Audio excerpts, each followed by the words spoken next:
기각. 검찰이 청산 대상임을 입증한 거다. 김수남이나 이영렬부터 수사해야 한다. 이 검찰 정권 교체 이유를 입증하고 있다. 이재화가 누구야? 세월호 제외부터 수상, 신용수사. 자, 조응천 더불어민주당 의원이 우병우 전 청와대 민정수석 구속영장 기각에 대해 12일에 검찰이 왜 개혁 대상이고 청산 대상인지 입증해줬다라고 말했다. 이날 페북에서 그리고 왜 이번 대선에서 승리해야만 하는지 알기 쉽게 입증해줘서 오히려 고맙다. 이건 대선이기가 넘어가서. 자, 검찰이 온갖 정황에도 검찰 간부에 대한 수사를 피하며 소심하게 수사를 하고 있다고 비꼬는 의미로 사용하는 표현이다. 뭐가? 겁찰이라는 말. 예. 권순호 서울중앙지법 영장전담 부장판사가 12일 새벽 우병우에게 구속영장을 기각했는데, 이 권 부장판사는 협의 내용에 관하여 범죄 성립을 다툴 여지가 있고 이미 진행된 수사와 수집된 증거에 비추어 증거인멸 및 도망의 염려가 있음이 충분히 소명되지 않아 구속의 사유와 필요성을 인정하기 어렵다라고 기각 이유를 밝혔다. 야, 나도 구속해놓고 이건 예. 이에 대해 조 의원은 한마디로 영장판사가 보기에 현재 수사 결과로는 우가부는 무죄라는 것이라고 말했다. 이 우가부라는 말은 우병우가 아니라 우병우가 제일 갑이다 이런 뜻이겠죠? 예. 이런 얘기고. 하여튼 지금 진짜 실세는 우병우였다. 예, 진짜 실세는 이제 우병우였다는 얘기고, 그 다음에 이제 이재화 칼럼, 두 차례 영장 기각, 검찰과 우병우의 딜 산물일까? 역시 법꾸라지였다. 우병우 전 민정수석은 지난 2월 22일 특검이 청구한 영장실질심사에 이어 50일 만에 검찰이 재청구한 영장실질심사에서 또다시 구속의 망에서 빠져나갔다. 권순호 영장전담 부장판사는 아까 했던 말이고요. 법원이 우 전 수석이 같은 법조인이라 관대한 결정을 했다는 지적도 있으나 이미 최순실, 박근혜 게이트와 관련하여 구속된 법조인은 김기춘, 조윤선 등도 있어서 이런 주장은 설득력이 떨어진다. 그렇다면 우 전 수석의 영장 기각은 원인이 무엇일까? 기각 이유 중 혐의 내용에 관해 범죄 성립을 다툴 여지가 있다는 것이 검찰이 수집한 증거로는 혐의 사실을 인정하기 어렵다는 것이다. 수사 기록은 방대하지만 알맹이가 없었다는 것이다. 검찰은 우 전 수석 수사에 200여일을 투여했다. 특수본 125일, 특검 70일, 제2기 특수본 30일. 근데 검찰은 도대체 200일 동안 뭘 했단 말이냐. 검찰은 참고인 50명을 소환해서 조사했다고 자랑했다. 그 많은 참고인을 불러서 무슨 진술을 받았단 말인가.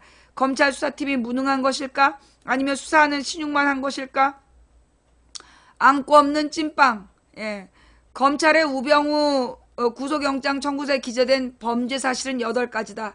이 중 미르케이 재단 설립을 위한 강제 모금 의혹이 제기된 후 청와대에서 열린 각종 대책회의를 주도해 그 진상을 은폐한 혐의. 그다음 위 재단 기금의 강제 모금 의혹과 우 전 수석 개인 비리를 내사하는 이석수 전 특별감찰관의 직무를 방해한 혐의. 문화체육관광부의 국가장부 공무원 6명이 좌천되도록 인사에 개입한 혐의. 그 다음에 CJ 표적조사란 지시에 미온적으로 대응한 공정거래위원회 국장급 간부에 대한 고발을 강요한 혐의, 문체부 담당관에 관한 인사조치를 요구한 혐의, 국회에서 증언 감정에 대한 법률 위반 등 6가지 특검이 수사한 결과다. 검찰이 새롭게 수사한 것은 민정수석실이 최순실 스포츠재단의 이권 확보를 지원하기 위해 대한체육회를 상대로 대대적인 조사를 계획하고 이를 대한체육회에 알린 행위, 세월호 수사를 수사 방해를 시도했음에도 국회 청문회에서 그런 사실이 없다는 취지로 위증한 혐의 등 2가지다. 검찰의 구속영장 청구서를 얼핏 보면 우병우 민정수석에 대한 수사가 철저히 이루어진 것처럼 보인다. 그러나 조금만 더 깊이 들여다보면 안고 없는 찐빵에 불과하다는 것을 쉽게 알 수 있다. 구속영장 청구서에서 검찰 특별수사본부가 한 달가량 수사력을 집중했던 세월호 수사 방해가 빠져 있다. 세월호 수사 방해 혐의는 다른 범죄 사실과 달리 우 전 수석이 직접 수사검사에게 전화를 한 것이기 때문에 쉽게 인증할 수 있는 것이다. 또한 우 전 수석의 혐의 중 가장 죄질이 나쁜 것에 해당한다. 그럼에도 검찰은 이 혐의를 구속영장 청구서에서 빼버렸다. 검찰은 우 전 수석이 김순환 검찰총장과 인태근 법무부 검찰국장, 이영렬 서울중앙지검장 등 검찰 수뇌부와 잦은 통화를 하면서 자신에 대한 업무상 횡령 혐의 수사와 이석수 특별감찰관에 대한 피의사실 공포 혐의 수사에 공포 혐의 수사에 영향력을 행사한 의혹에 대해서도 수사 개시조차 하지 않았다. 그렇기 때문에 이 혐의에 대해서는 당연히 구속영장 청구에 기재하지 못했다. 세월호 수사방해 혐의가 영장 청구에 기재되지 않은 것은 도저히 이해할 수 없다. 박영수 특검이 구속영장을 재청구하면 100% 영장이 발부될 것이라고 자신했던 것도 우 전 수석이 2014년 검찰의 세월호 수사 당시 광주지검 수사팀에 전화로 외압을 행사했음을 쉽게 입증할 수 있다고 확신했기 때문이다. 특검은 이 혐의에 대해 수사를 제대로 하지 못한 이유는 특검법의 이 부분이 수사 대상이라고 명시해놓지 않았기 때문이었다. 특검과는 달리 검찰의 수사 대상에서는 아무런 제한이 없다. 특검 수사를 이어받은 검찰의 제2기 특별수사, 자, 여기까지 무슨 얘기인지 알겠어요? 특검이 이걸로 우병우를 기소하지 못한 이유는 이게 특검법에 이 내용이 없었기 때문이었다는 거야. 그래서 이 내용을 특검이 다 줬으니까 검찰이 이걸 가지고 구속영장만 청구하면 됐는데 안 했다는 거지. 예. 이게 세월호 수사 방해 혐의를 중요하다고 판단하고 이 혐의에 대한 수사에 공을 들여왔다. 2기 특수본이 세월호 수사 방해 혐의 수사팀에 전화를 걸어서 상황실 전산 서버에 대해 압수수색을 하지 마라. 김경일 전해경 123 정장에 대해 업무상 과실치사 혐의를 적용하지 말라. 이렇게 외압을 행사했다는 것이다. 검찰은 14년 세월호 수사를 담당했던 당시 윤대진 광주지검 제2형사부장과 변찬우 광주지검장을 참고인으로 소환해서 우 전 수석이 수사팀에 전화를 걸어 해경 상황실 전산 서버에 대한 압수수색이 꼭 필요하느냐라고 했고 업무상 과실치사 협의를 적용하지 말라는 외압을 행사했다는 진술을 확보했다. 부장검사와 지검장은 검찰의 고위 간부들이다. 이들이 검찰 수뇌부와 교감하지 않고 참고인으로 나와 진술할 리가 없다. 검찰은 차기 정권에서 살아남기 위해서 우병우를 구속할 수밖에 없고 그를 확실하게 구속할 수 있는 범죄 사실을 확보해야 했다. 그 확실한 범죄 사실이 바로 세월호 수사 방해 혐의다. 검찰이 당시 수사팀 간부들을 소환해서 진술을 받을 때까지 우병우 세월호 수사 방해 혐의를 중요한 범죄 사실로 판단하였음을 알 수 있다. 그런데 우병우 소환 후 검찰의 태도는 돌변했다. 왜일까? 이게 왜일까야? 왜? 지금 검찰의 핵심은 누굴까? 검찰은 피의자가 수사에 영향을 미치려고 한 것은 사실이나 피의자의 압력에도 실제 수사팀은 정상적으로 압수수색을 했고 123 정장에 대한 업무상 과실치사죄를 적용했기 때문에 범죄가 성립하지 않는다며 미수에 그쳤다. 즉 우 전 수석에 대한 구속영장 청구서의 범죄 사실에 이 부분의 혐의를 빼버렸다. 만약 이 혐의가 구속 청구 사유로 기재되어 있었다면 법원이 우 전 수석에 대한 영장을 기각하기는 어려웠을 것이다.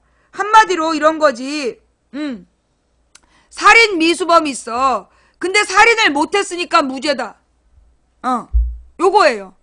살인 미수한테 거의 죽이려고 목을 땄는데 안 죽었어.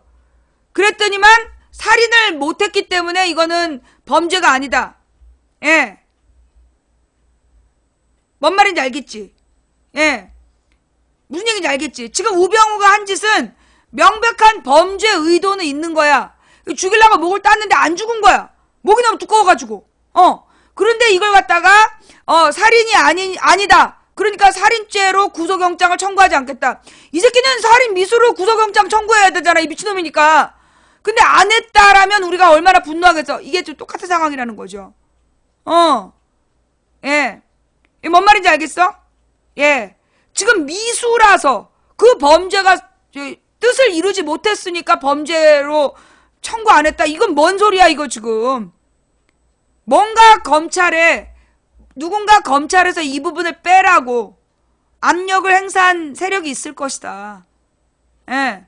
누군가가 이 부분을 빼라고 한 놈이 있을 것이다. 왜 그랬을까? 예. 만약 이 혐의가 구속영장에 청구되어 있었다면 우병우의 영장을 기각하기 어려웠을 것이다. 누굴까? 검찰의 해명은 납득할 수가 없다. 직권남용 권리행사 방해죄는 공무원이 권한 남용해서 수사검사의 수사에 영향을 미칠 위험이 있는 행위라면 성립하는 범죄이지 반드시 상대방의 권리행사가 현실적으로 방해될 필요가 없다. 의도만 있어도 처벌하는 거예요.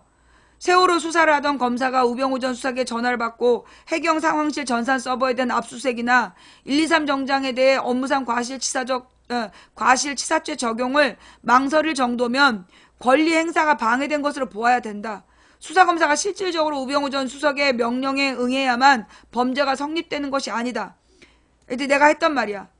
좌우지간 검찰은 우병우 전 수석의 세월호 수사 방해가 직권남용 권리행사 방해죄가 성립되지 않는다고 판단하였다면 왜 한 달 동안 그처럼 요란하게 수사했느냐. 수사를 한 것이 아니라 쇼를 한 거냐. 왜 윤대진 부장검사와 변찬호 광주지검장의 진술을 확보했다고 언론 플레이 했냐.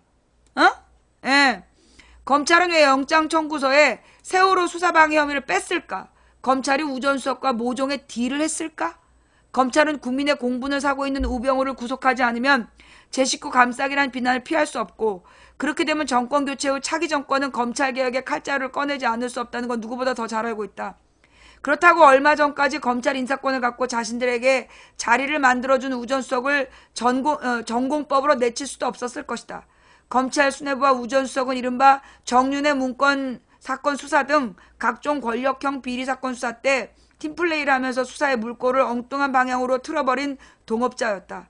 전공법으로 동업자를 수사하자니 우 전 수석이 가만히 당하고 있지 않을 것이고 봐주기 수사를 하자니 국민의 눈이 무서웠을 것이다. 누이 좋고 매부 좋은 딜. 검찰은 누이 좋고 매부 좋은 방법을 고안해낼 필요가 있었을 것이다. 검찰은 조직이 살리고 우 전 수석은 가능한 한 감옥살이를 짧게 살 수 있도록 해법이 무엇일까 고민했을 거다. 그 방법은 우 전 수석을 구속 기소하되 그가 항소심에서 집행유예를 받을 수 있도록 비교적 죄질이 덜 나쁜 범죄 사실로 공소 제기를 하는 거다. 그래서 이제 이 구속 사유에서 뺐다는 얘기죠. 예. 그래서 이제 수사지휘권이 없는 민정수석이 수사검사의 업무상 과실치사 혐의를 적용하지 마라. 이렇게 했다. 이러면서 이제 기사가 있는 건데, 우 전 수석의 영장 기각은 검찰 개혁의 도화선이 될 거다. 정권 교체가 되면 가장 먼저 청산해야 될 적폐는 검찰 적폐다. 검찰 개혁은 더 이상 늦출 수 없다. 청와대의 눈치만 보고 수사해온 정치검사를 속간해서 검찰이 독점하고 있는 수사권과 기소권을 분리시켜야 된다. 고위공직자 비리 수사처를 신설하여 그곳에서 고위공직자와 권력형 비리에 대한 수사를 하도록 해야 한다.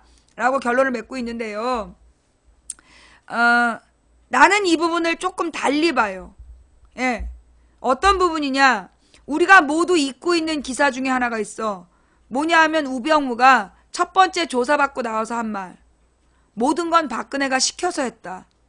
기억나요? 이 모든 문제에 있어서 나는 그 키워드를 그 기사에서 찾는다고. 원인을, 이유를. 어떻게 우병우는 구속되지 않았을까? 자, 무슨 얘기냐? 한마디로 이 우병우가 모든 짓을 이 민정수석실에서 총대 메고 했잖아. 그런데 그 짓을 해놓고 그 모든 일을 박근혜가 시켜서 했다 그랬어. 그게 박근혜의 직권남용, 뇌물죄, 여기에 박근혜에게 더 불리하다 기사 있었잖아. 기억나죠? 우병우가 자기를 변론하기 위해서 모든 걸 박근혜가 시켜서 했다라고 인정해줬어. 그래서 박근혜가 구속되게 되는 그 계기가 이 우병우의 주장이었던 거야. 그런데 자, 만약에 그것 때문이라면 누구도 안종범도 다 불었거든. 차은택도 다 불었어. 안종범, 차은택은 최순실, 박근혜의 죄를 다 불었단 말이야. 근데 걔네는 구속됐어. 근데 우병우는 구속이 안 된 거야. 자, 나는 두 가지를 찾아요. 우병우가 구속 안 된 건 두 가지 이유가 있을 수 있다. 첫째, 우병우가 누구냐? 이명박 정부 때 노무현을 죽을 때까지 몰아붙인 검사였다. 이명박 정부에서 큰 공을 세운 사람이죠. 둘째, 박근혜의 모든 거를 박근혜 죄라고 인정해버렸다. 박근혜가 시켜서 그런 거다. 자, 요 두 가지에서 나는 답을 찾아. 나는 우병우의 뒤에 이명박 세력이 있다. 이명박 세력이 이명박 정권 때 우병우가 세운 공, 노무현을 죽음으로 몰아간 죄, 예, 그 부분에 대한 포상 겸, 또 그 박근혜를 무너뜨렸던, 박근혜가 시켜서 그랬다라는 원하는 자백을 했고, 그 자백이 박근혜의 직권남용, 여기에 입증이 됐다는 거 아니야. 한마디로 이 우병우가 박근혜를 버리고 다른 라인을 탔다는 얘기잖아. 응. 예. 이명박의 반대에도 버티기, 우병우 구속수사 고집. 그것이 알고 싶다 해서 우병우 지인 노무현 때 증거 없다더라 충격 제보. 안희정의 차가운 분노, 뭐 저런 기사가 있었군요.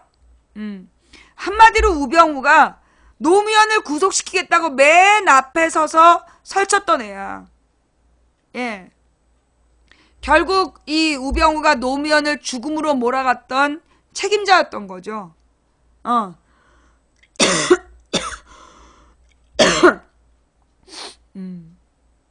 팩트는, 자, 이 모든 일에 대해서, 자, 요 부분은 나의 추측인데, 예. 즉, 이명박 라인이 우병우를 돕고 있는 거 아니냐는 나의 추측이야. 사실이 아니라. 그러나 여기서 정확하게 팩트는 뭐냐? 노무현이 죽을 때까지 몰아붙인 건 우병우였다. 이명박 정부 때 노무현을 죽을 때까지 몰아붙인 게 우병우였다. 그게 팩트라는 거야. 그리고 그 수사를 맨 위에서 지휘했던 게 이명박이었다. 자, 예. 그 팩트와 소설을 구분해야 돼요. 예, 소설은 우병우 뒤에 이명박이 있다. 라는 소설이고, 팩트는 우병우가 이명박 정부 때 노무현을 죽을 때까지 몰아붙였던 사람이다.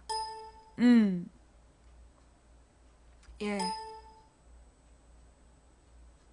그랬던 우병우를 지금 이명박이 장악한 언론에서 우병우의 구속에 대한 부분을 전혀 언급하지 않고 있다.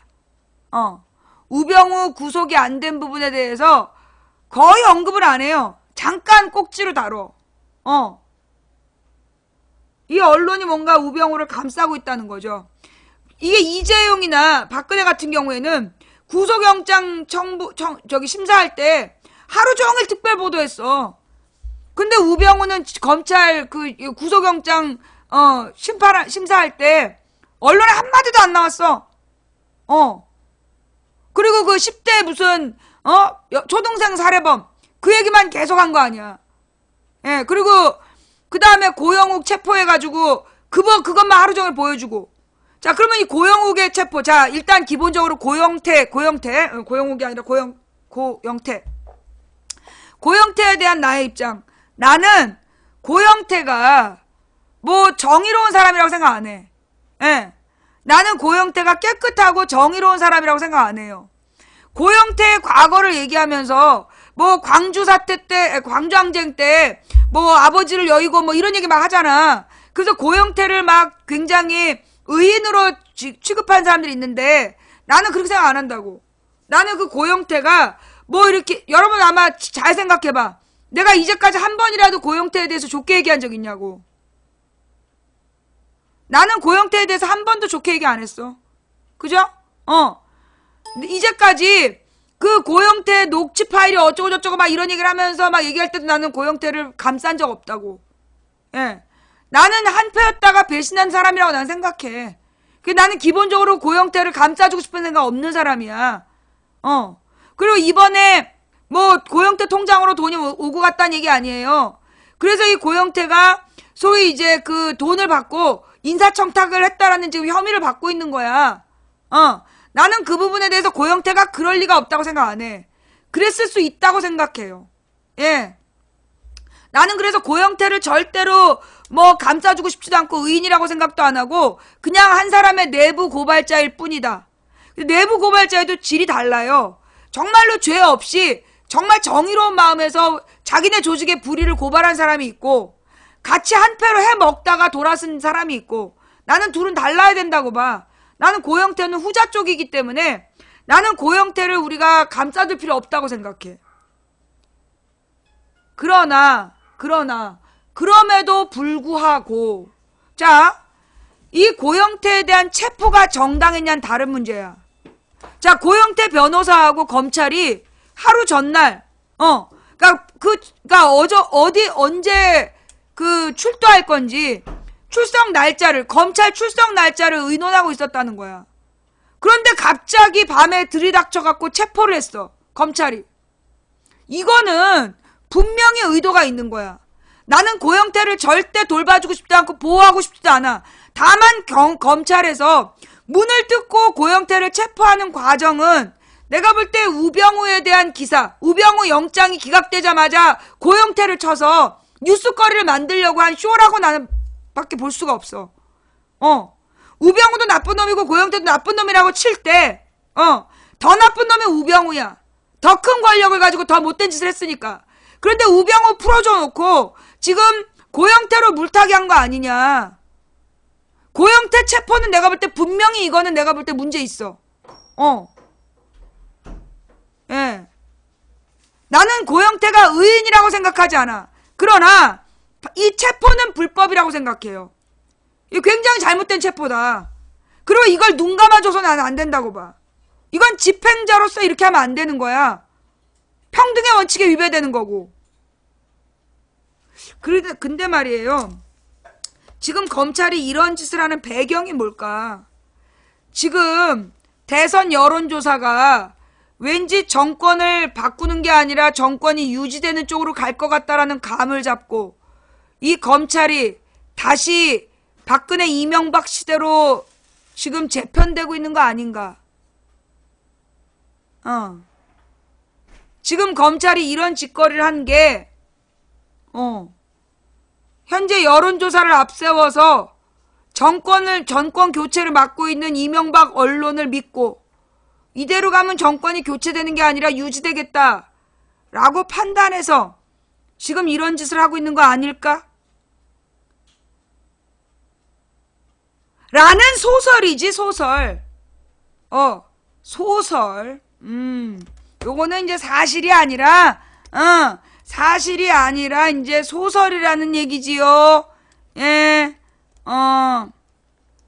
소설. 예. 이 정권 교체를 안 하고 정권이 연장될 것 같다라는 기대감을 가지고 지금 검찰이 이런 짓을 하는 것이 아닐까라는 소설. 예. 자,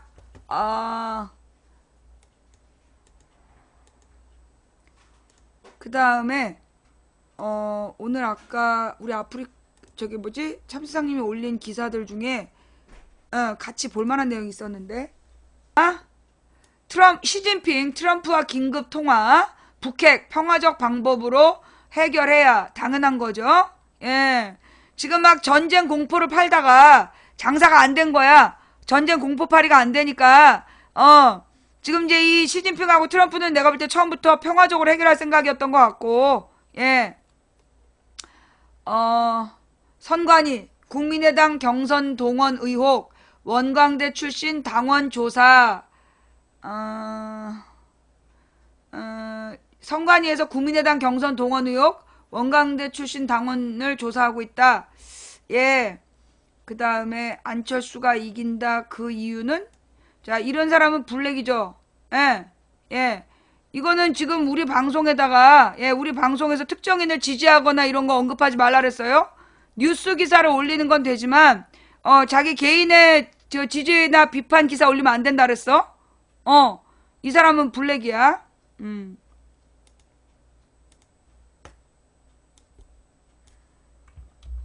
예. 그 특정 후보에게 유리한 부분을, 특정 후보에게 유리한 내용으로 지지나 비판 기사를 올리면 우리 방송에서는 블랙 걸고 있어요, 지금.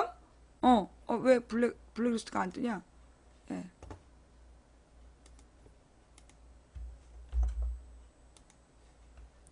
자, 김종인 대선 출마 일주일 만에 불출마.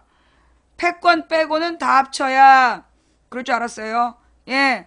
왜냐하면 지금 이게 심지어 자유한국당에서도 고민이 그거라며.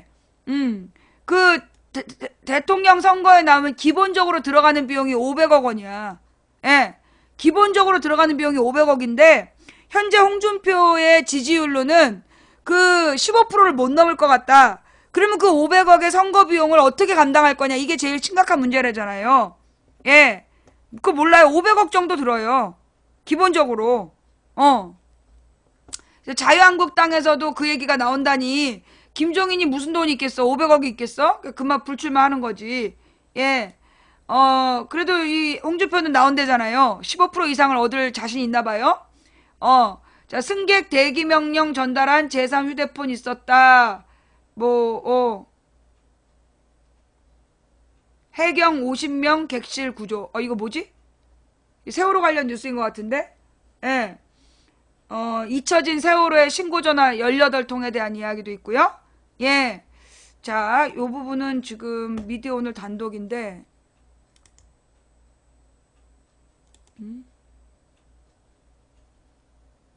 해경에서 50명 객실을 구조하자는 제안을 뭉갰다. 해경이 왜 이런 식으로 행동했을까? 그래서 그때 해경을 막 욕하고 해경을 해체하겠습니다. 그래놓고 안 했죠. 예, 해경을 해체한다고 이름을 바꿨잖아. 그죠? 예. 이게 무슨 얘기야? 4월 16일 세월호에 도주한 선장과 선원, 그리고 선사인 청해진 사이에 2015년 말까지 모두 끝났다. 그런 304명의 생명을 죽음에 이르게 한 핵심 역할한 간부 선원들에 대해서는 살인죄가 적용되지 않았다. 이들 간부 선원들이 선장의 부작위에 의한 살인행위에 공모 가담하였다고 단정하기 어렵다는 이유였다. 대법원은 간부 선원들이 아니 가만히 있으라고 얘기한 것들 이거 다 살인죄로 쳐넣어야지. 선내 대기 중인 승객을 사망에 이르게 하는 사태의 경과를 지배하는 지위에 있었다기 보기 어렵다. 선장이 명시적으로 퇴선 조치에 대한 거부 의사를 밝힌 것도 아니어서 지휘 명령 체계를 무시하면서까지 퇴선 조치를 독단적으로 강행해야 할 만한 비정상적인 상황이었음을 인식하기 어려웠다. 개소리하고 앉아있네. 쥐소리죠. 예. 검찰은 선장을 포함한 선원들의 공모관계를 밝혀내지 못했다. 그리고 법원은 이들 간부 선원들이 왜 승객들을 선내 대기시켜 죽음에 이르게 했는지에 대해 경황이 없었기 때문이라는 피의자들의 일방적인 주장을 받아들였다. 이준석 선장에 대해서도 법원은 퇴선 조치를 하지 않은 결과에 대한 살인죄 적용을 했을 뿐 왜 퇴선 조치를 하지 않았는지 밝혀내지 못한 게 아니라 안 했겠죠. 예. 선사 관계자들에게 과적, 부실 고박, 업무상 배임 등이 적용됐을 뿐 이들이 선내 대기에 어떤 역할을 했는지 수사선상에조차 오르지 않았다. 한마디로 그러니까 지금 선장과 승무원들만 처벌을 했는데 그나마 승무원들에겐 살인죄 적용을 안 했고 선장만 살인죄 적용으로 무기징역을 했단 말이야.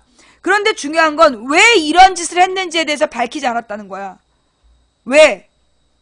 누구의 지시로 이런 짓을 했는지를 밝히지 않았기 때문에 이거는 지금 우리가 밝혀내야 될 부분인데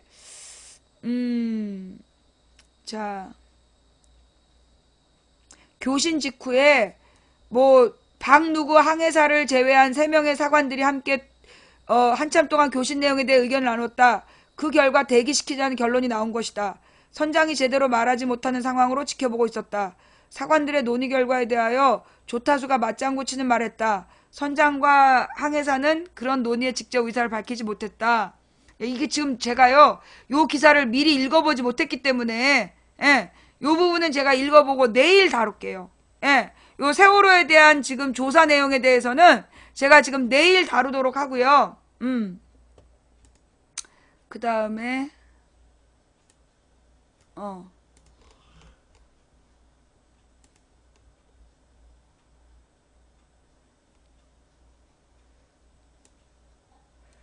'잊혀진 세월호 신고전화 18통에 대해서도 왜 이 신고를 무시했는지, 당시 해경이 아니 경찰이 또는 119가 왜 신고전화 18통을 왜 무시했는지 이것도 밝혀내야 돼요. 그죠? 자, 그 다음에 안철수 후보 영입한 서울대 연구 실적 미흡한 부인도 2달 뒤 채용. 이게 지금 이제 서류가 나왔다는 거잖아. 서울대에서 이거 이 기사 아닌 것 같은데? 연구 실적 얘기 말고요. 예. 아, 이거 나왔다. 어.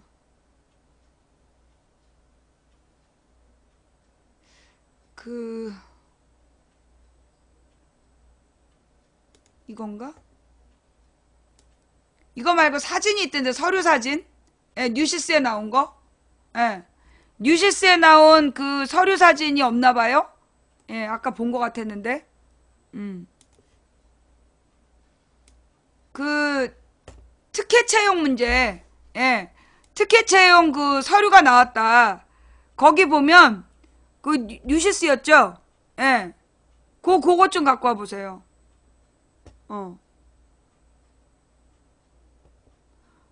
그 날짜가, 저기 후보의 부인을, 교수로 채용한 날짜와, 그 다음에 채용 계획이 더 나중에, 4월 달에 채용 계획이 나와. 그 다음에, 실제로 무슨 서류는 한 달 전에 들어가. 그래서 뭔가 좀 앞뒤가 안 맞다. 그런 얘기였잖아요. 예. 그 부분에 대해서 지금, 여기 나와요?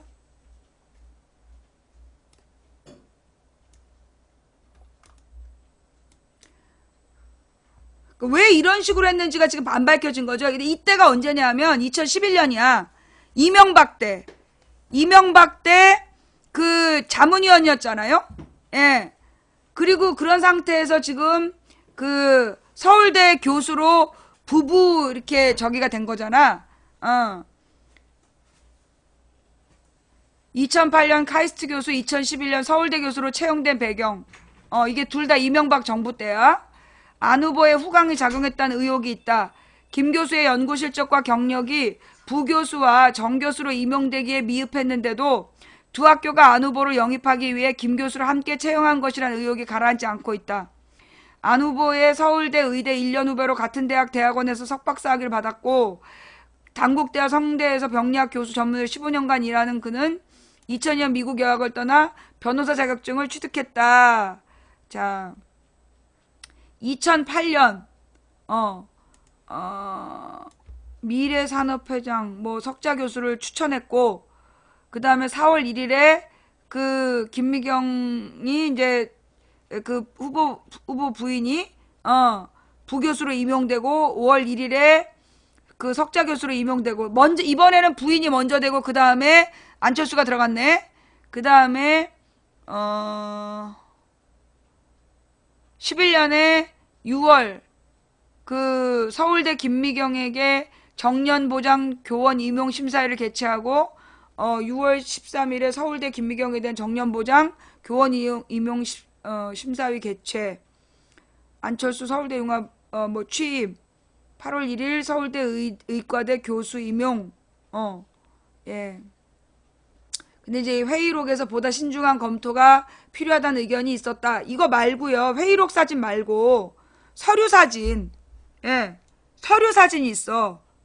요 회의록에서 뭔가 불분명했다는 얘기가 있고 저거 말고 서류 사진이 뉴시스에 나온 게 있는데. 예.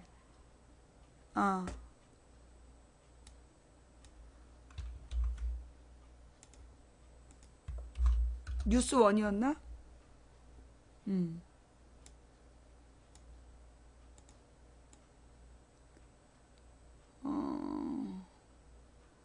그 제출 서류 발급 일자. 그래서 교수 재직 증명서, 박사학위 증명서 이게 날짜가 3월 22일, 3월 23일인데 예.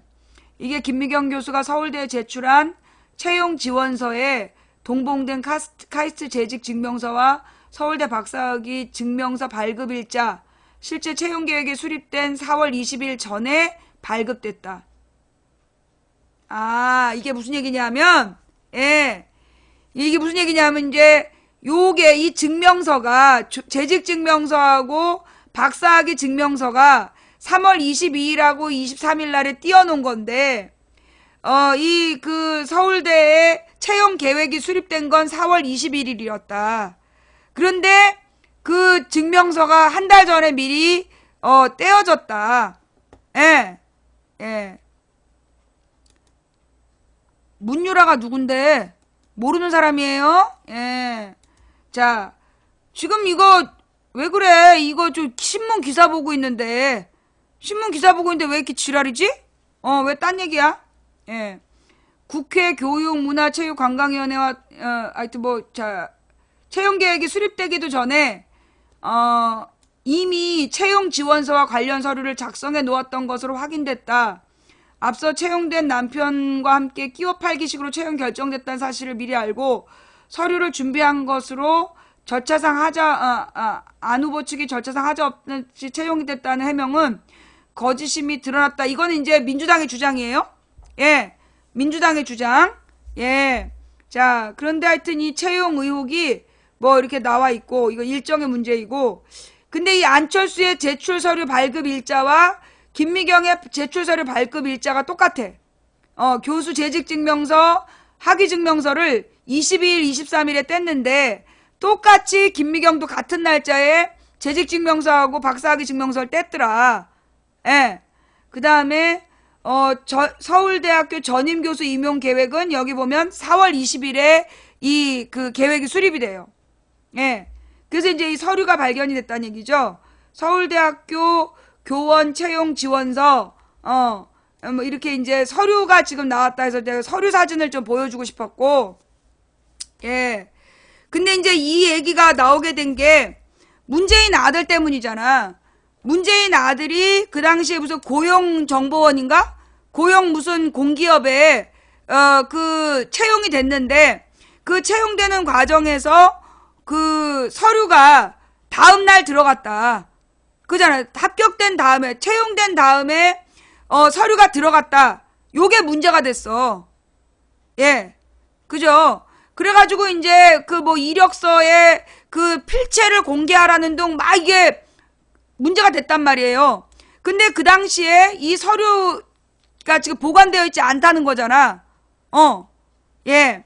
그러니까 이제 그 문재인 아들이 그때 새로 만들어진 어떤 공기업에 6일 동안만 공채 저기가 나와. 공고가. 6일 동안만 공채 공고가 나오고 2명을 뽑는데 2명만 응시했대. 그리고 그 2명이 붙었는데 그 중에 하나가 문재인 아들이야. 그래서 이거 뭔가 그 비리가 있는 거 아니냐. 그러니까 공채가 있고 그 공고가 6일밖에 안 됐는데 그동안에 2명밖에 지원을 안 했고 2명밖에 지원을 안 했고 둘 중에 하나가 문재인 아들이었다. 그러니까 이거는 일부러 짜고 한 거 아니냐라고 문제 제기했어. 자, 그럼 여기서 첫 번째는 그 2명 이상으로 다른 사람이 지원했다는 증거가 있어야 돼. 그런데 감사를 해보니까 2명밖에 없었다는 거지. 그지? 실제로 2명밖에 지원을 안 했다는 거야. 왜냐하면 그때 그게 새로 만들어졌었고 그 주먹구구식으로 공고를 했기 때문에 사람들이 별로 신뢰를 안 해갖고 응시를 안 한 거야. 한마디로 별로 이제 회사답지 않은 회사였던 거야, 그게. 처음 만들어진 지 얼마 안 돼갖고. 그런 다음에 보니까 이 직원들도 보니까 이게 아주 개판으로 일을 한 거야, 그 당시에. 그래서 얘네들이 그 서류를 제대로 갖추질 않았는데 2명 지원했으니까 그냥 2명을 붙여버린 거야. 그게 문제였다는 거야. 그러니까 아무리 2명이 지원했더라도 서류가 갖춰지지 않으면 받지 말았어야 됐는데 뭐 어차피 뭐 일도 정해져 있지 않고 뭐 이러면서 대충 그 공기업을 운영하면서 얘네 둘을 붙였는데 그 중에 하나가 재수없게 문재인 아들이었던 거지. 그리고 얘는 이제 붙은 다음에 서류가 들어갔다는 거야. 그래서 그걸 지금 문유라다 이러면서 욕을 한 거잖아. 그죠? 그러니까 그거는 자, 이 문유라라고 얘기하는 그 논점은 결국 문재인 아들이 뭔가 사전에 계획을 가지고 얘가 특별 채용된 거 아니냐라는 의혹이 실체야. 그죠? 그러려면 미리 뭔가 주고받았다는 그 저기가 있어야 돼. 증거가. 그죠? 있어요? 그런 증거가 있어요? 미리 뭔가 그 불법 채용을 하기 위해서 내가 파악한 바는 미리 그 주고받은 서류가 있는 거는 나는 몰라. 나왔어요? 예.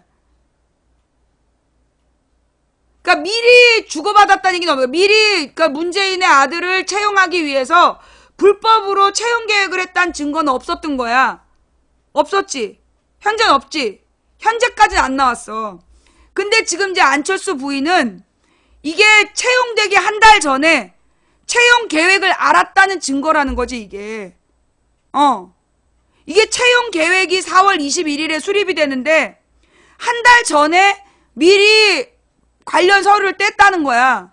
그러면 이거는 이게 문재인 아들 거는 이게 미리 했다는 증거가 없고 사후에 일단 2명이 지원했는데 2명을 붙여놓고 그 다음에 얘한테 미비한 서류를 채우게 했다라고 이게 불법이라고 얘기하는 거야. 근데 지금 안철수 부인은 그 채용 계획이 4월 21일에 공고가 나갈 건데 3월 달에 이미 서류를 뗐단 얘기야. 예. 서울대 평생교수직에 그 서류를 한 달 전에 뗐다. 이게 지금 이제 우연이라고 얘기하기에는 지금 서류에 날짜가 찍혀있기 때문에 이거는 충분히 문제가 될 수 있는 상황인 거죠. 그러니까 이제 이게 문재인의 아들도 미리 그 채용 공지를 내고 뭐 미리 얘가 어떤 서류를 준비했다면 이건 뭔가 문제가 되는 거야. 그런 증거가 나오면 이거는 진짜 문유라라고 욕먹어도 돼. 근데 그런 증거는 현재 없고 두 명을 그러니까 막 갑자기 공고를 내려서 2명이 지원했고 둘 중에 하나가 문재인 아들이었는데 얘가 서류가 부족했고 그 서류를 사후에 집어넣었다. 그러니까 이게 계획된 특채 아니냐, 특혜 채용 아니냐 요렇게 막 물고 늘어졌단 말이야. 근데 이거는 특혜 채용이란 증거가 나온 게 없어. 근데 지금 이거는 요거는 지금 그 서울대 평생교수직을 채용 계획이 수립되기 전에 관련 서류가 나왔기 때문에 한 달 전에 관련 서류를 준비한 흔적이 나온 거기 때문에 이거는 지금 좀 문제 있을 수 있는 거예요, 이건. 제가 지금 앞뒤가 안 맞는 거예요? 내가 좀 뭔가 사실 잘못 알고 있는 거야? 등본도 3개월, 등본은 3개월 전에 거 내도 돼요. 등본은, 띄워놓은 거 3개월 전에 거 내야 돼. 만약에 안철수 부인이 3개월 전 등본 낸 거는 문제가 안 돼요.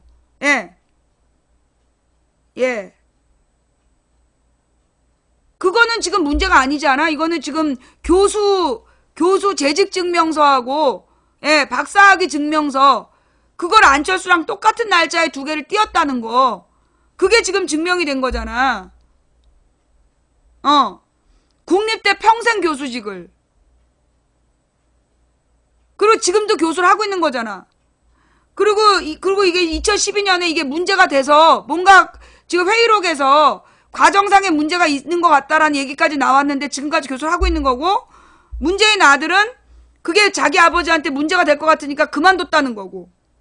그 차이가 있는 거지. 문재인 아들은 그 당시에 1년 만에 그만뒀다는 거고, 지금 이 안철수 부인은 지금까지 교수를 하고 있다는 거고. 그 차이가 있는 거네. 등본은요, 서류 제출 시점에서 3개월 이내 거면 돼요. 등본을 우리가 이제 가령 우리가 통신사에서 자녀에 대해서 그 관계를 증명할 때 등본 같은 거 낼 때 3개월 이내에 띈 거, 그러니까 발급 날짜로부터 3개월이 지나지 않은 건 인정을 받아요.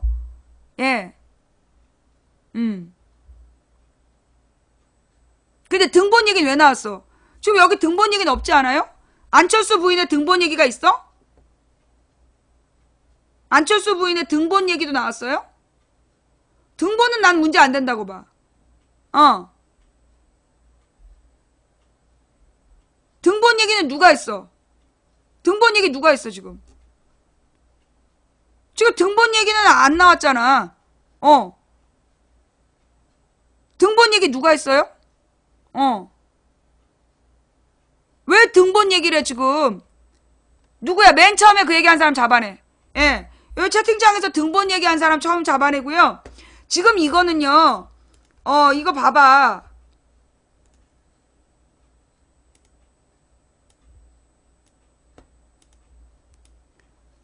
김미경 제출 서류 발급 일자. 카이스트 교수재직 증명서 3월 22일 11년. 그 다음에 박사학위 증명서 3월 23일. 응. 그 다음에 안철수 제출 서류가 똑같은 날. 재직증명서 3월 22일. 박사학위 증명서 3월 23일. 이런 거는 등본하고는 다르잖아요?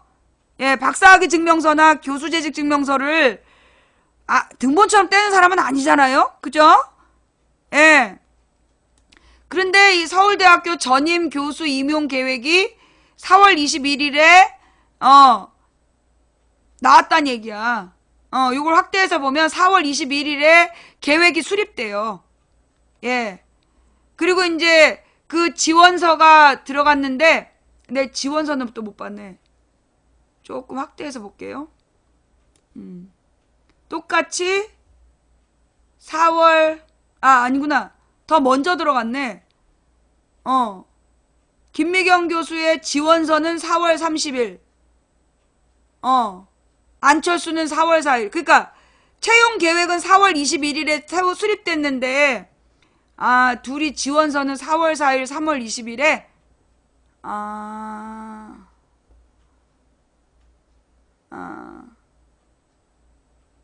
예. 예.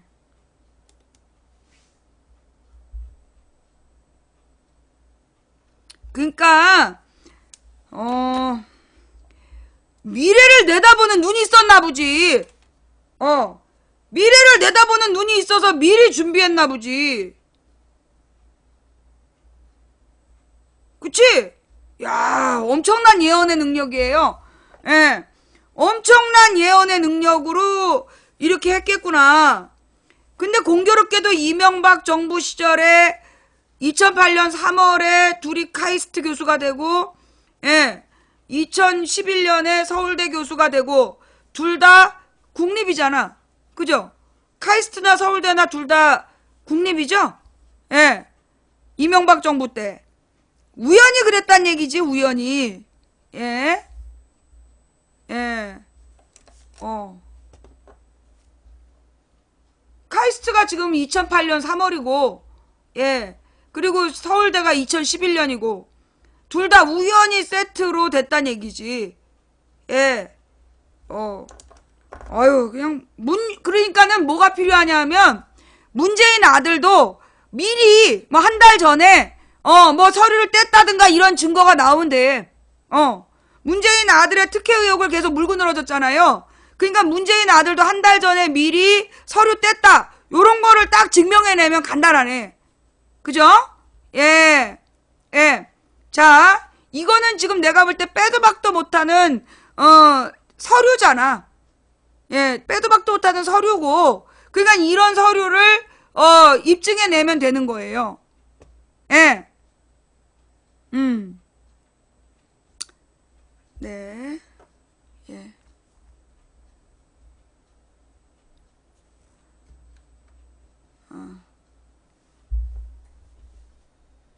내부자의 고발자가 이제 몰려. 내부자의 고발자가 뭘 보여줬어?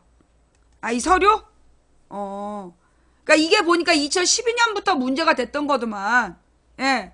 이게 2012년부터 문제가 돼가지고, 아까 그 회의록이 나온 거야. 예. 이거 회의록은 뭐냐면, 이제, 무슨 얘기냐. 2011년 이제 5월 달에 회의를 했어. 근데 여기 보면, 단과대학의 의견을 존중할 필요가 있다는 의견이 있었으나 해당 후보자들을 정년보장 교수로 추천할 경우 정년보장 교원 임용심사위원회와 심사기준에 대한 내부적인 비판과 서울대학교의 교수 정년보장 심사기준에 대한 대외적인 논란이 발생할 가능성이 높으므로 보다 신중한 검토가 필요하다는 의견이 있음. 예.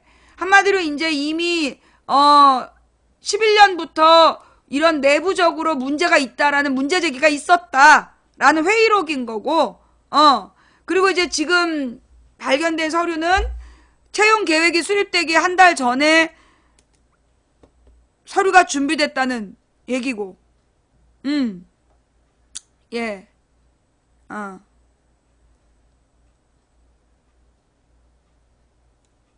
예. 계속 문제된 거라면 지금 제대로 밝히고 끝내면 되겠네. 뭐가 문제일까? 이게 웃을 일이 아니잖아.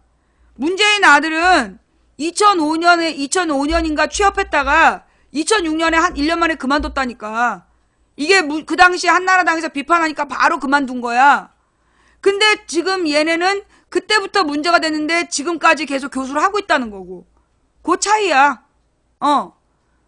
문재인 아들은 너네가 막 욕할 때 1년 만에 그만뒀는데 그만둔 것 갖고도 욕을 했잖아. 근데 얘는 문제가 됐는데도 계속 하고 있다는 거지. 그 차이가 있다고. 뭐가 문제냐고. 그래서 내가 물어보니까 대답해 준 거야. 예. 자. 나는요, 그 문재인 아들은 떳떳하다라고 난 얘기한 적 없어. 문재인 아들도 미리 한 달 전에 서로 이렇게 정보가 내통했다는, 이렇게 특별 채용을 위해서 미리미리 뭔가 오고 갔다라는 증거가 나오면 된다. 이거는 진짜 채용 계획이 4월 21일인데 3월 달에 지원서가 나란히 들어갔다는 건 좀 문제 있는 거잖아. 누가 봐도 문제 있는 거 아닌가? 서울대 평생 교수직을? 서울대 강사 자리라도 하려고 외국에서 박사학위 따가지고 이력서 내다내다가 자살한 사람들이 얼마나 많은데. 그거 알죠? 서울대에서 강사 자리라도 하나 하려고 서울대에서 강사했다 그러면 다른 대학에서 부교수 정교수를 갈 수 있단 말이야. 그래서 서울대 강사 자리 하나라도 얻으려고 외국에서 10몇 년 동안 공부하고 박사학위 따갖고 와서 이력서 내다 안 돼가지고 자살하는 박사들 많아? 예. 그거 몰랐어요? 서울대만이 아니라 다른 학교도 마찬가지야.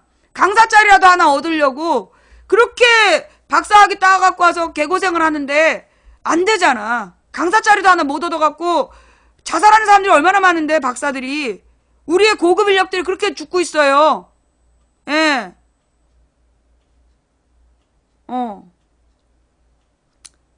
네. 자. 근데 이거 우연히 그랬겠지. 그죠? 예, 우연히 그랬겠지. 설마 미리 알았겠어?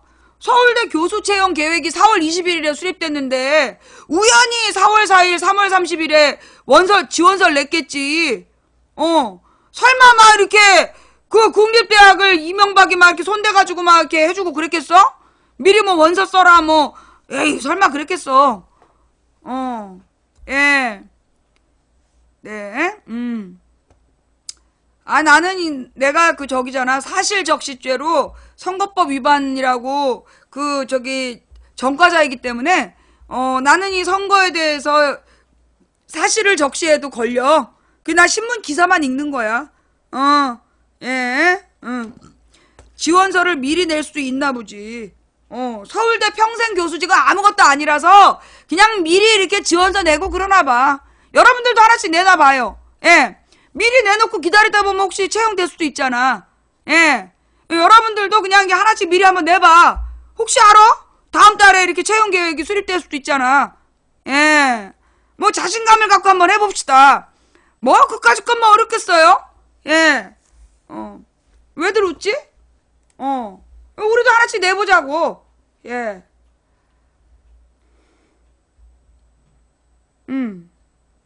예. 자, 오늘 이야기는 여기까지 할게요.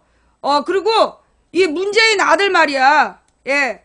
아니, 그 문재인 아들도 특혜 채용이 됐다면, 아니, 지금 누구는 십몇 년씩 버티는데 왜 1년 만에 그만두는 거야?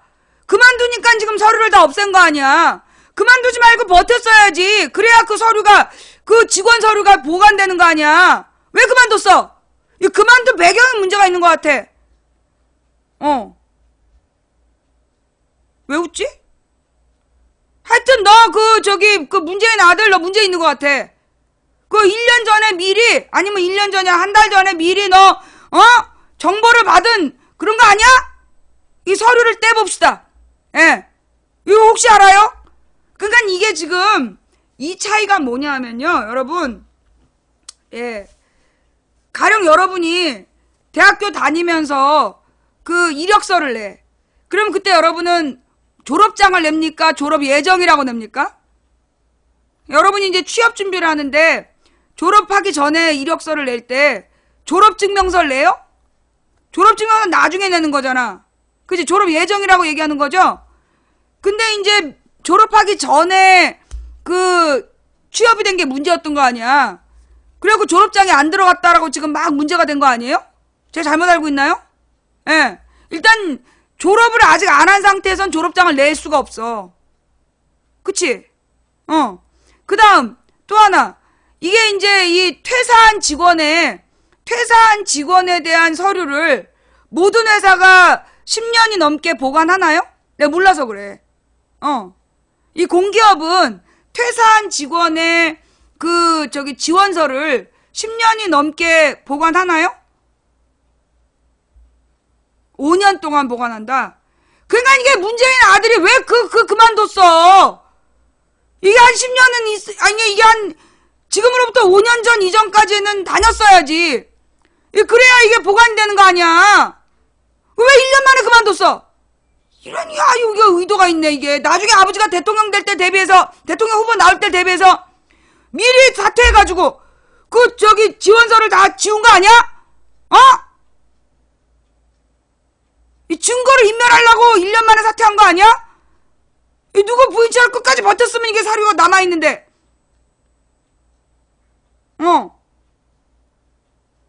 이거 이상한데? 아니야? 내가 뭐 또 잘못한 거야? 나 또 문재인, 저기 2012년에도 문재인 캠프에서 고소당했어. 캠프가 아니라 문재인 캠프에 있는 어떤 사람한테 고소당했어. 또 고소당할라. 이번 또 문재인 아들한테 고소당하지 않으려면 그만해야 되겠다. 예. 그니까 왜 그만두고 그래. 버텼어야지. 이게 그만뒀기 때문에 지금 이게 서류가 안 남은 거 아니야? 아주 의도가 아주 불쏘래요. 왜 1년 만에 그만두고 그래? 이 증거를 인멸하려고 미리 그만둔 거 아니야? 증거를 인멸하려고 지금 12년 전에 그만둔 거 아니냐고. 예.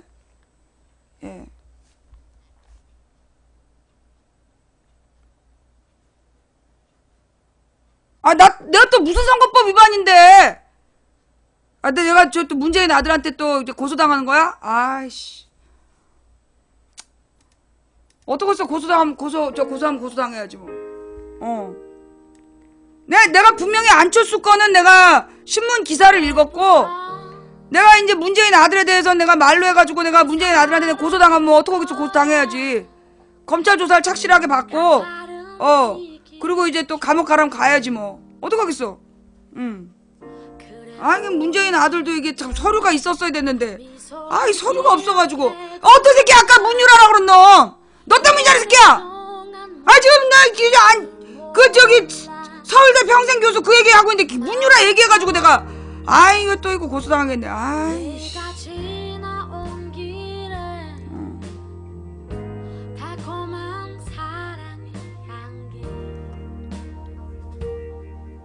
이제 끈적이는 땀 거칠게 내쉬는 숨이 우리 유일한 대화. 아까 어떤 새끼가 문유라 얘기해가지고 내가 뭐 어떡하겠어요. 예. 감옥 가면 또 가는 거지. 예.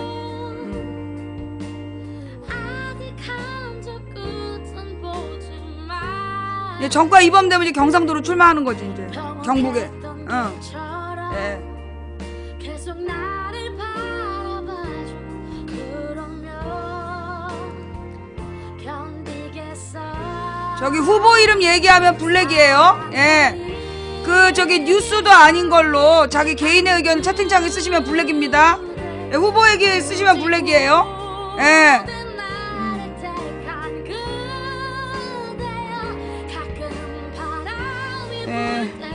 정가 14번 되면 내가 대통령 출마하고 정가 2번 되면 내가 이제 경상도에 출마하려고. 예. 아이씨.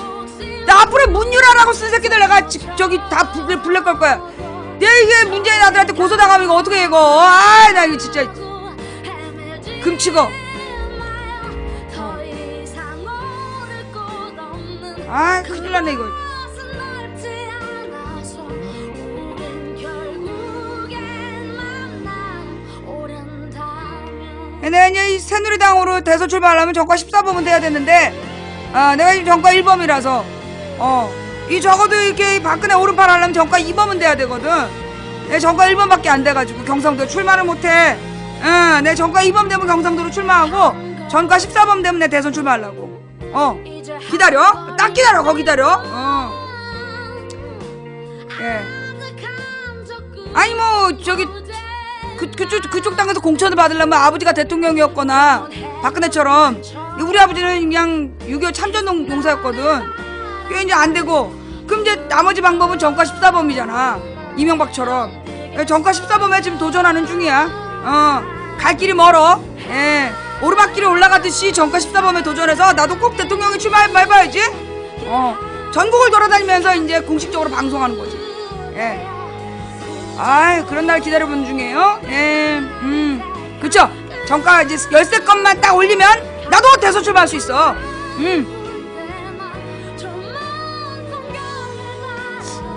자, 예, 여러분 죄송합니다. 예, 혹시 제가 뭔가 이렇게 좀 잘못된 얘기를 했다면, 예, 대단히 죄송하고요. 예, 저는 이렇게 어떤 놈이 그 채팅창에 앞으로 후보에 대해서 얘기하지 마. 그 저기 뉴스가 아닌 걸로 막 자기 개인적인 주장하고 그러면 안 돼. 이 채팅창에서 이거 막 문유라 막 이런 거 써가지고 내가 지금 이제 문제에 나한테 고소당하게 생겼어. 이거 어디 가게 새끼야. 너 내가 고소당하면 내가 너를 물고 들어줄 테니까 너 각오해. 네가 선거법 위반한 거야 임마. 선거법 위반을 유도한 거야 네가. 아이씨.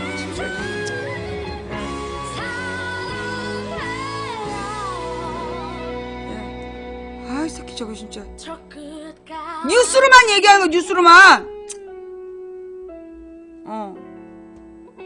새끼 저거 씨. 예. 네. 아이 박지원이 언제 제정신으로 얘기하는 거 봤어. 항상 흥설수설이지. 자, 우리 망치부인 방송 오늘도 시청해주신 여러분께 대단히 감사를 드립니다. 예, 오늘 업과 꿀잼 해주신 모든 분들께 감사드리고요. 업 해주신 5147분께 감사드립니다. 그리고 꿀잼 해주신 모든 분들께 감사드리고요. 오늘 업도 꿀잼도 안하고 튄 인간들아, 너희들은 오늘 밤에 난처한 일을 겪을지어다. 후원해주신 모든 분들께 감사드립니다. 예, 그 일일이 이름 못 불러드려서 죄송하고요. 예, 그럼에도 불구하고 후원해주신 분들 덕분에, 예, 아니야, 그게 아니라 참, 이름 안 불러줘서, 후원하고 싶지 않으면 안 해도 됩니다. 그럼에도 불구하고 후원해주신 분들 덕분에 오늘도, 망치부인이 방송을 당당히 할 수 있었다는 거. 후원 못해서 미안하다 이런 얘기 하지 마세요. 생방송 처음부터 끝까지 지켜준 여러분이 진정한, 후원자입니다. 예, 이 방송을 녹화 떠서 유튜브와 팟캐스트에 뿌려주시는 참세상님, 랑앤리님, 안경유인님, 상식이 통하는 세상님, 그 다음에 베티고양이님, 풍행국님, 감사를 드리고, 이 6분 이외에는 모두 고소 대상입니다. 예, 망치부인이었고요. 그 상식이 통하는 망치부인이 진짜 마음껏 얘기해도 잡혀갈 걱정이 없는 상식이 통하는 합리적인 민주사회를 꿈꿔봅니다. 그런데 이 상식이 통한 합리적인 민주사회가 과연 될까요? 된다고 믿든 안 된다고 믿든, 예, 당신의 믿음대로 될 겁니다. 한 사람이 꾸는 꿈은 꿈일 뿐이지만, 백인이 꾸고 만인이 꾸면 현실이 될 겁니다. 중지동천, 우리가 모여 뜻을 모으면 하늘을 움직일 수 있다고 했습니다. 누군가 포기하고 절망해서, 누군가 포기해서 오늘 우리의 절망이 싹텄다면, 우리가 오늘 포기하지 않으면 내일의 역사를 바꿀 수 있다는 믿음으로 나아갑시다. 오늘 방송을 가지고 또 시비 걸고 막 난리가 나겠죠? 난 뉴스만 읽었어, 뉴스만. 자, 그럼에도 불구하고, 예, 망치부인이 고초를 겪게 된다면 저는 예수님을 묵상하면서 앞으로 가겠습니다. 예수님께서는 사형수셨어요. 예, 선거법 위반, 정과 위반 어떡하겠어. 그게 선거법 위반이면 걸리는 거지. 예. 자, 지금까지 도봉구 창동 사는 불량주부 망치부인이 보내드리는 생방송 시사 수다방이었고요. 예. 이기기 어려운 상대랑 싸울 때 지지 않는 딱 하나의 방법은 싸움을 끝내지 않는 것이다. 예, 그런 믿음으로 나아갑시다. 그리고 내일 세월호에 대해서 오늘 막판에 올라온 뉴스 다시 한번 검토하고, 예, 내일 보내드리도록 하겠습니다. 자, 망치부인이었고요. 다음 방송까지 건강하시기 바랍니다. 평안한 밤 되세요. 고맙습니다.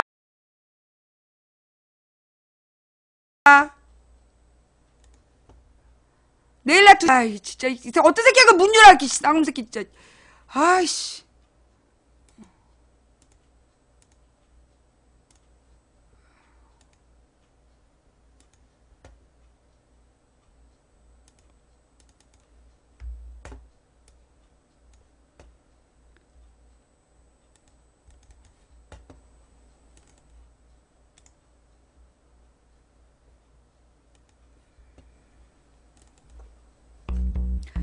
어서오세요, 어서오세요. 서울 도봉구 창동 사는 불량주부 망치부인 운영하고 있는 생방송 시사수다방에 오신 것을 환영합니다. 반갑습니다. 감사합니다. 어서 들어오세요. 왜? 무슨 일 있었어?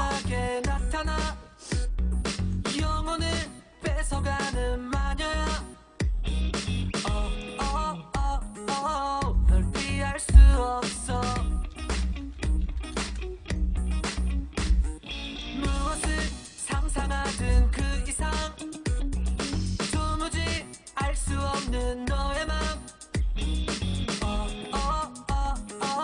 난 너의 노예야 조금씩 네 맘을 알 것 같은데 움츠려든 가슴이 펴지질 않네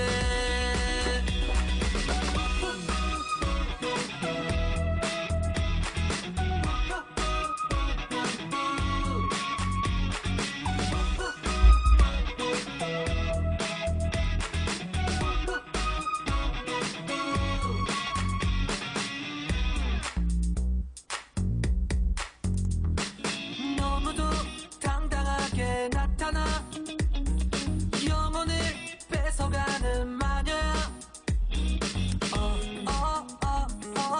널 피할 수 없어 조금씩 네 맘을 알 것 같은데 움츠려든 가슴이 펴지질 않네 조금씩 내 맘을 널 향해 가는데 계속 망설이다 바라만 보네 무엇을 상상하든 그 이상 도무지 알 수 없는 너의 맘 어서오세요, 어서오세요. 망치부인이에요. 자, 후원해주신 모든 분들께 감사드립니다. 반갑습니다. 감사합니다. 어서오세요. 예. 점심 먹으면 취했었나봐. 자, 밀등 감사합니다. 어서오세요. 예, 팬가입 감사합니다. 어서오세요, 어서오세요. 망치부인이에요. 우병우 구속하기 진짜 어렵죠? 예. 실세였어, 우병우가 보니까. 상황이었어, 상황.